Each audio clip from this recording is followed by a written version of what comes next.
Some risks are so common, they create predictable patterns in the projects. These risks are known as anti-patterns. Anti-patterns are defined as commonly occurring solutions or situations in a project that cause negative consequences such as project failure. They are the classic of risk management and are not project-specific risks. So the best way to avoid anti-patterns is to understand them, so they can be identified and addressed. And many different types of anti-patterns exist, including anti-patterns from writing code, software architecture anti-patterns, management anti-patterns. So the question is how to manage anti-patterns. This type of anti-pattern can have many different names, but the concept remains the same. Management anti-patterns are ways in which projects fail due to the behavior of individuals or group of people. Now, we will cover the most common ones. And we will start with group anti-patterns. So group anti-patterns refers to risk involving group of people, and we will cover the following group anti-patterns: analysis paralysis, cart before the horse, groupthink, silos, vendor lock-in, over-engineering, gold plating, view graph engineering, fire drill and heroics, and deathmatch. Now let's start with analysis paralysis. Analysis paralysis is a group anti-pattern where developers get stuck or stalled in some phase of the project, usually from analyzing requirements leading to paralysis of the project. This commonly happens in the specification phase of the project. It is during this phase that projects are likely delayed because clients and/or product owner or product manager spend a lot of time analyzing requirements and cannot decide on a direction for the project until the analysis is perfected. Although waiting to avoid choosing the wrong path is admirable, spending long periods waiting for information is not the spirit of Agile methodology and Scrum framework. Instead, progress should be at a constant pace in the project to avoid unhappy developers. So to avoid this anti-pattern, a good strategy is to run a project in small releases, as embraced in Agile and Scrum. With incremental releases, not everything needs to be known upfront because it is understood the product must be flexible and will change and refine over time. So don't forget the Agile principle, deliver as fast as possible. This principle means that the product should evolve throughout the series of short sprints. And this is important not only for avoiding analysis paralysis, but because it allows the client to give feedback and it places focus on core product features. The next one is cart before the horse. Cart before the horse is also a group anti-pattern. So the name of this anti-pattern comes from an English expression, putting the cart before the horse. So this phrase means that something was put in the counterproductive order, just like putting a cart in front of the horse is less productive than having the horse pull a car. In software product management, cart before the horse similarly means putting too much emphasis on part of the project that should be done later. This anti-pattern might be easier to understand through an example. If less time and resources are spent developing a critical feature of a product than one of a less critical one, or a feature that is not required at the moment, this is an example of the cart before the horse.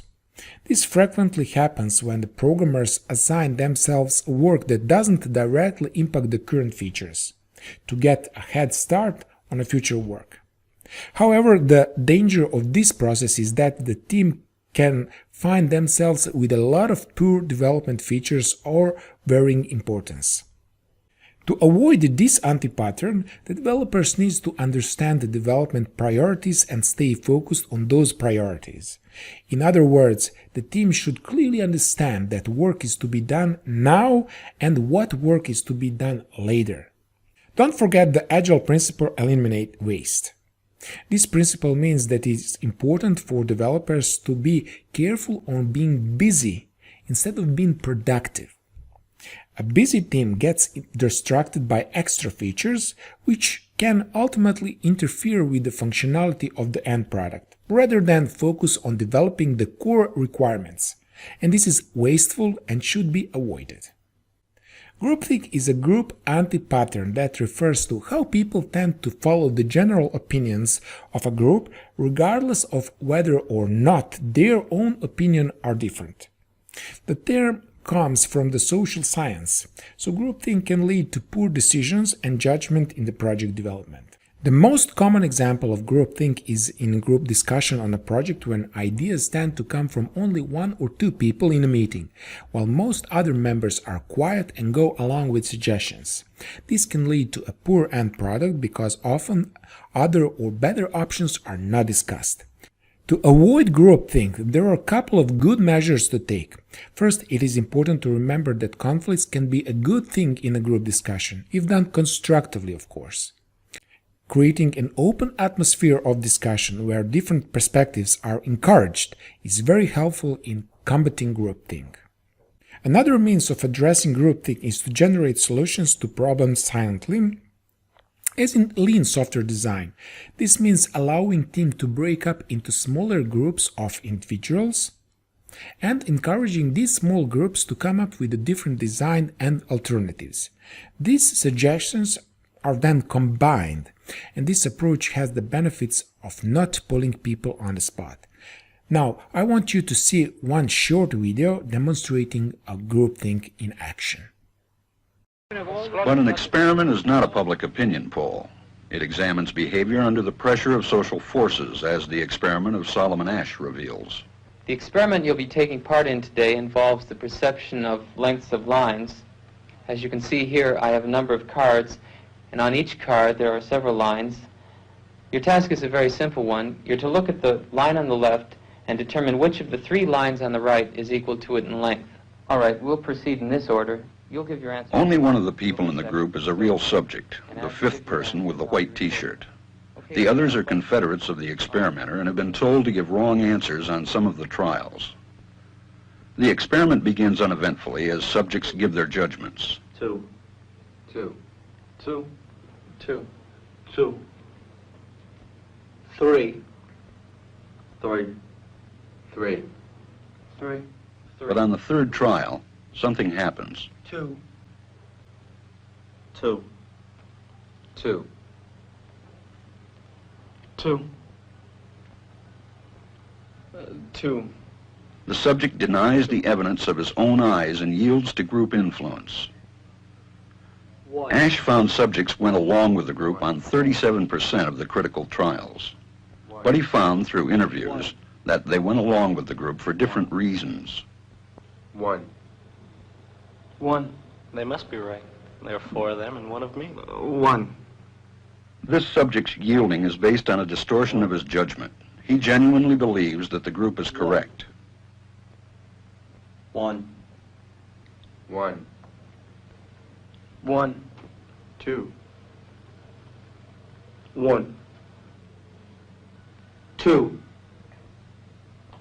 2, 2, I know they're wrong, but why should I make waves? 2. In this case, the subject knows he is right, but goes along to avoid the discomfort of disagreeing with the group. Here, the distortion is at the level of his response. 2, 2, 2, 2, In the previous experiment, the naive subject stood alone against the group. In this variation, Asch gave the naive subject a partner, here seated in the third position, who also gives the correct response. 1, 1, 2, 1, 2, With a partner, yielding drops to only 5% of the critical trials compared to 37% without a partner. Although subjects report warmth and good feeling toward the partner, they typically deny that he played a role in their own independence. The partnership variation shows that much of the power of the group came not merely from its numbers, but from the unanimity of its opposition. When that unanimity is punctured, the group's power is greatly reduced. Sometimes we go along with a group because what they say convinces us they are right. This is called informational conformity. But sometimes we conform because we are apprehensive that the group will disapprove if we are deviant. This is called normative conformity. The strength of the normative factor is shown in another variation carried out by Ash. In this variation, the subject is told that because he had arrived late, he would have to write his answers. Subjects in this private response experiment are exposed to the same amount of misleading information as other subjects, but they are immune from any possible criticism by the group. 1. 1. 1.